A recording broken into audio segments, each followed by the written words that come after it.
नमस्कार, जय हिंद, वंदे मातरम। दोस्तों, आरपी टारगेट एजुकेशन के यूट्यूब चैनल में आप सभी का स्वागत है। आज हम लोग देखेंगे बीएड सेकंड सेमेस्टर।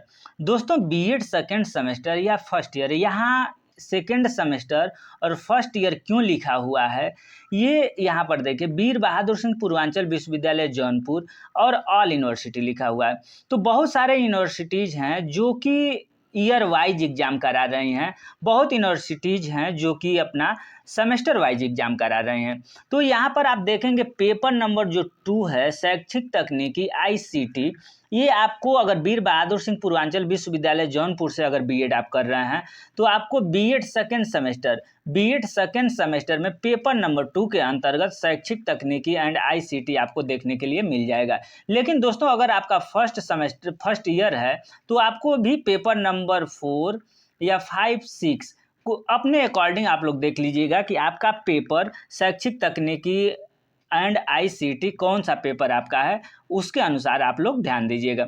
तो दोस्तों, यहाँ पर हम आपको एक बात बता देना चाहते हैं कि इसके पहले, इस वीडियो के पहले हम शैक्षिक तकनीकी से संबंधित जो आपका ये बुक है, इससे संबंधित दो वीडियो बना चुके हैं। पहला मेरा वीडियो था शैक्षिक तकनीकी का अर्थ, परिभाषा, सिद्धांत, यानी शैक्षिक तकनीकी से संबंधित जितने भी क्वेश्चन, जितने भी टॉपिक उठते हैं, उससे संबंधित आपका पहला वीडियो है। दूसरा वीडियो जो है वो अभिक्रमित अनुदेशन से है। अभिक्रमित अनुदेशन, दोस्तों यहाँ पर आप देख रहे हैं अभिक्रमित अनुदेशन, यानी अभिक्रमित अनुदेशन का अर्थ, अभिक्रमित अनुदेशन की परिभाषा, अभिक्रमित अनुदेशन के सिद्धांत आदि जितने भी अभिक्रमित अनुदेशन से संबंधित टॉपिक होते हैं, उससे संबंधित हम वीडियो बनाए हुए हैं। अभिक्रमित अनुदेशन के प्रकार जो हैं, प्रकार कितने प्रकार के होते हैं, तो अभिक्रमित अनुदेशन के 5 प्रकार हैं। उसी में एक साखी अभिक्रमित आता है दूसरे नंबर पर। पहला जो प्रकार है वो रेखीय, वो कौन सा प्रकार है, वो रेखीय अभिक्रमित था। ठीक है, रेखीय अभिक्रमित, यानी रेखा के अनुसार। उसमें अगर वो वीडियो आप नहीं देखे हैं तो इस वीडियो के डिस्क्रिप्शन में हम लिंक दे रहे हैं, वो वीडियो आप जा करके जरूर देख लीजिएगा। तभी कम से कम आप ईमानदारी से अगर पढ़िएगा, ईमानदारी अपनाइएगा, तो हम जो भी मेहनत कर रहे हैं वो मेहनत मेरा सफल होगा। तो दोस्तों, आइए अब देखते हैं अभिक्रमित अनुदेशन के प्रकार के अंतर्गत। पहला तो रेखीय अभिक्रमित अनुदेशन हम पढ़ चुके हैं, और दूसरा आज हम लोग देखेंगे कि साखी अभिक्रमित अनुदेशन क्या होता है। तो दोस्तों, यहाँ पर देखने से ही पता आपको चल जाता होगा, या साखी का मतलब क्या होता है। साखी का मतलब एक टहनी हुई, टहनी से अलग अलग साखी होती है। इसमें ये होता है कि बच्चों को अपना जो भी मटेरियल होता है, जो भी प्रकरण होता है, बच्चों के सामने हम प्रस्तुत कर देते हैं, और बच्चे जो होते हैं अपने अनुसार, कोई हो सकता है कि किसी दूसरे विधि से सीख रहा हो, कोई बच्चा दूसरे विधि से सीख रहा है, कोई बच्चा दूसरे, यानी इसमें अलग अलग प्रकार से बच्चे अलग अलग शाखाएं के माध्यम से अपना करके बच्चे सीखते जाते हैं। इसीलिए इस अभिक्रमित का नाम साखी अभिक्रमित दिया गया है, यानी विभिन्न शाखाओं के अंतर्गत बच्चे अपना लास्ट स्टेप तक पहुंचते हैं। तो आइए देखते हैं कि और इसके अर्थ को समझते हैं, क्योंकि आपको शब्द की ज़रूरत पड़ती है। दोस्तों, अगर आप बीएड कर रहे हैं, अब तो आप जान गए कि शाखा के माध्यम से जो बच्चों को पढ़ाया जाता है, विभिन्न शाखाओं के माध्यम से बच्चा एक छोटे अपना करके पहुंचता है। लेकिन आपको शब्दों का निर्माण, शब्दों की जानकारी होनी चाहिए कि साखी अभिक्रमित का अर्थ, परिभाषा, उद्देश्य लिखना है, 2-2 पेज, 3-3 पेज आपको लिखना है। तो आप कैसे लिखिएगा, आप अगर इस वीडियो को देखिएगा तो आपके ध्यान में जरूर कुछ ना कुछ 100 शब्द में से 10 शब्द तो आपको याद ही हो जाएंगे कि क्या लिखना है। तो दोस्तों, ये एग्जाम के टाइम में आपको बहुत महत्वपूर्ण, अपना इम्पोर्टेंट रोल अदा करता है। तो यहाँ पर थोड़ा सा आप देखिएगा और समझने का प्रयास करिएगा। देखिए, साखी अनुदेशन का आविर्भाव मनोविज्ञान की प्रयोगशाला से हुआ है। ये जो साखी अभिक्रमित अनुदेशन है, इसका जो है अपना आविर्भाव मनोविज्ञान की प्रयोगशाला से हुआ है। जबकि यहाँ पर देखिए, जबकि रेखीय, यहाँ पर यह छूट गया है, आप लोग इसको देख लीजिएगा। जबकि रेखीय अनुदेशन का विकास मानवीय प्रशिक्षण की समस्याओं से हुआ है। जब मनुष्य को अपना पढ़ाया जा रहा था, उस समय जो भी समस्या होती थी उसको देख करके रेखीय, जो अभी हम बता रहे हैं रेखीय अनुदेशन, तो रेखीय अनुदेशन का जो अपना ये हुआ प्रशिक्षण ये हुआ, वो मानवीय प्रशिक्षण की समस्याओं से हुआ है। जबकि साखी अभिक्रमित का विकास मनोविज्ञान की प्रयोगशाला से हुआ है। अब नेक्स्ट देखेंगे इसमें, और अगला पॉइंट क्या कहता है कि नॉर्मन ए क्राउडर ने 1954 में संयुक्त राज्य अमेरिका में इसका विकास किया। क्राउडर महोदय ने साखी अभिक्रमित की व्याख्या अधोलिखित ढंग से की है। इसमें छात्र को छोटे छोटे, यानी इसमें छात्र थोड़ा सा समझने का प्रयास करिएगा। जो साखी अभिक्रमित अनुदेशन है, इसमें व्याख्या करते हुए कौन, क्राउडर महोदय ने बताया है कि इसमें छात्र को छोटी छोटी तर्कबद्ध इकाइयों के जरिए अधिगम सामग्री प्रस्तुत की जाती है। जैसे ही छात्र ऐसी एक इकाई को पढ़कर उसे भली भांति समझ लेता है,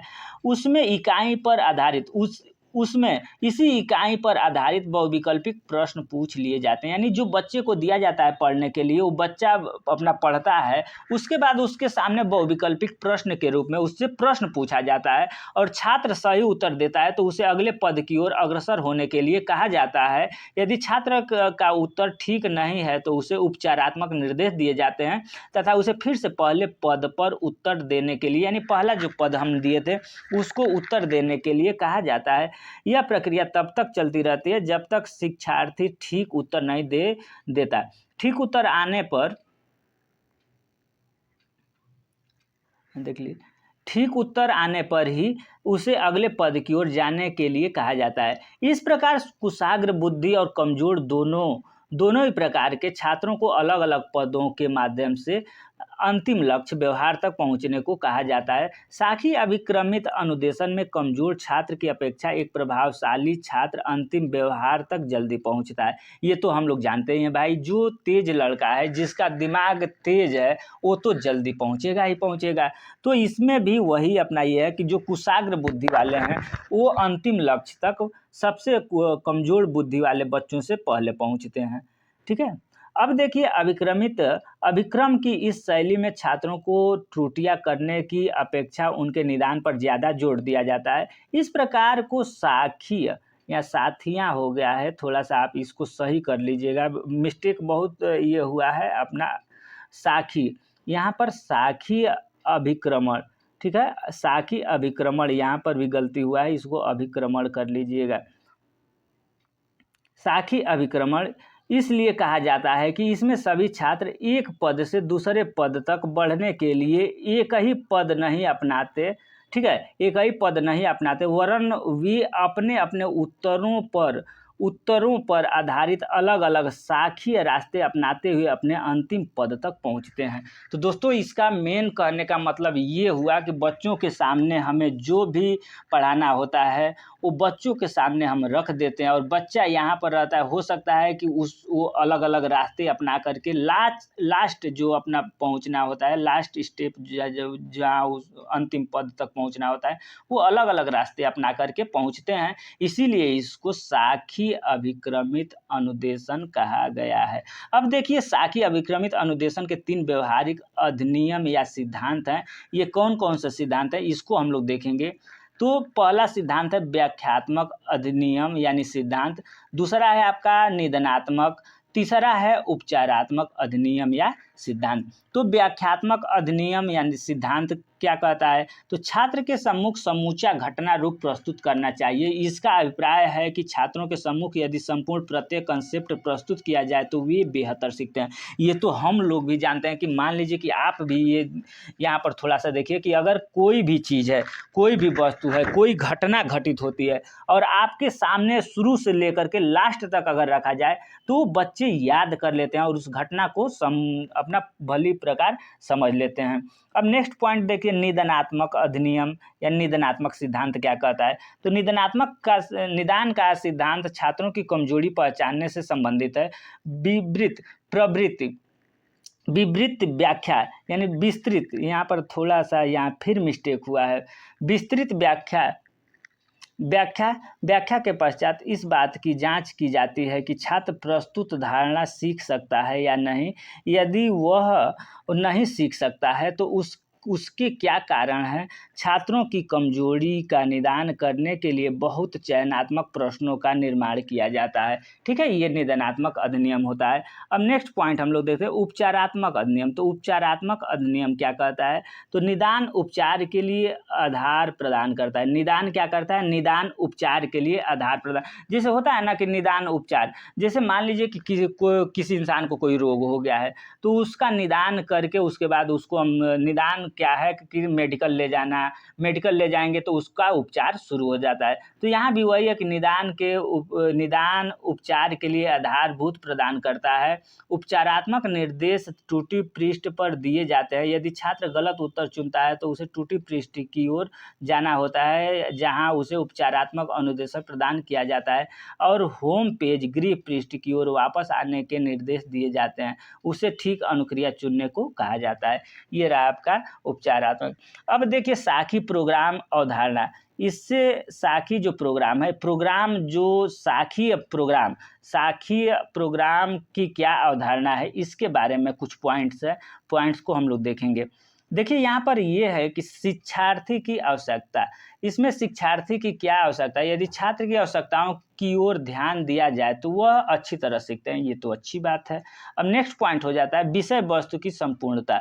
विषय वस्तु की संपूर्णता, यदि विषय वस्तु पूर्ण रूप से प्रस्तुत की जाए तो छात्र अच्छी प्रकार से सीखता है। Second point. थर्ड पॉइंट हो जाता है सार्थक इकाइयाँ। छात्र के सम्मुख यदि विषय सामग्री सार्थक इकाइयों में प्रस्तुत की जाए तो उसके लिए अधिक सुगम हो जाता है एवं समझने में आसानी हो जाती है। दोस्तों अगर वीडियो आपको अच्छा लग रहा हो, वीडियो आपके लिए हेल्पफुल हो और इस वीडियो का आपको पीडीएफ नोट्स चाहिए फ्री में, तो आप हमारे Telegram group RP target education जो आप टेलीग्राम जो चैनल है उसको, आप ऐप है उसको पहले अपलोड करें, उसके बाद आरपी टारगेट एजुकेशन के साथ चैनल के साथ आप जुड़ेंगे तो आपको उस चैनल पर ये सभी टॉपिक आपको फ्री में मिल जाएंगे। और दोस्तों अगर वीडियो आपको अच्छा लग रहा हो तो वीडियो को लाइक करके शेयर करें, तथा चैनल पर अगर पहली बार विजिट कर रहे हैं तो चैनल को सब्सक्राइब करके बेल आइकन को दबा लें। दोस्तों नेक्स्ट पॉइंट हम लोग देखेंगे। नेक्स्ट पॉइंट देखें कार्य का विश्लेषण। यदि किसी कार्य का विश्लेषण एवं संश्लेषण किया जाए तो छात्र उस कार्य को अच्छी तरह सीखता है। नेक्स्ट पॉइंट है नई सामग्री। यदि छात्र के सम्मुख नई सामग्री प्रस्तुत की जाए तो वह अच्छी प्रकार से सीखता है। 6 पॉइंट आपका है परंपरागत विधियां। परंपरागत विधियां के अंतर्गत आप देख सकते हैं कि यदि छात्र को परंपरागत ट्यूटोरियल विधि के अनुरूप सिखाया जाए तो वह अच्छी प्रकार से सीखता है। नेक्स्ट पॉइंट हो जाता है आपका 7वां नंबर पर उद्दीपन की भूमिका। यानी जो आपका साखीय प्रोग्राम है, जो अभी हम लोग देख रहे हैं, क्या देख रहे हैं कि साखीय प्रोग्राम यानी कोई भी सिस्टम बनाने से पहले उसका प्रोग्रामिंग फिट किया जाता है।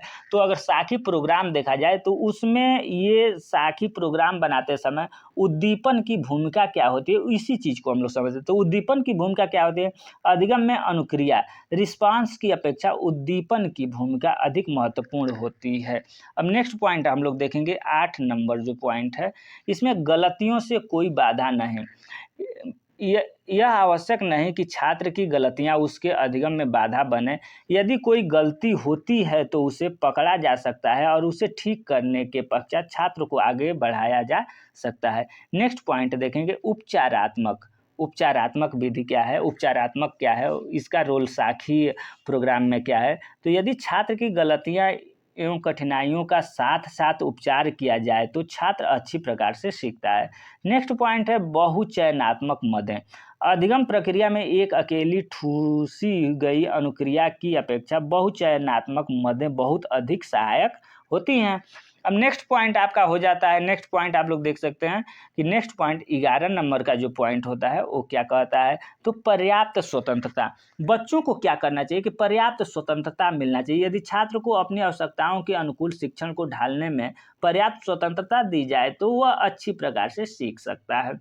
नेक्स्ट पॉइंट आपका होता है विविधीकरण। विविधीकरण का मतलब होता है एक शाखा के स्तुतीकरण से अधिगम प्रक्रिया में विभेदीकरण प्रक्रिया रूप से ही हो जाता है। तो दोस्तों आपको वीडियो कैसा लगा? वीडियो अगर अच्छा लगा हो तो वीडियो को लाइक करें, शेयर करें तथा चैनल पर अगर पहली बार विजिट कर रहे हैं और आप बीएड कर रहे हैं, किसी भी यूनिवर्सिटी से बीएड कर रहे हैं, तो चैनल को सब्सक्राइब करके बेल आइकन को दबा लें।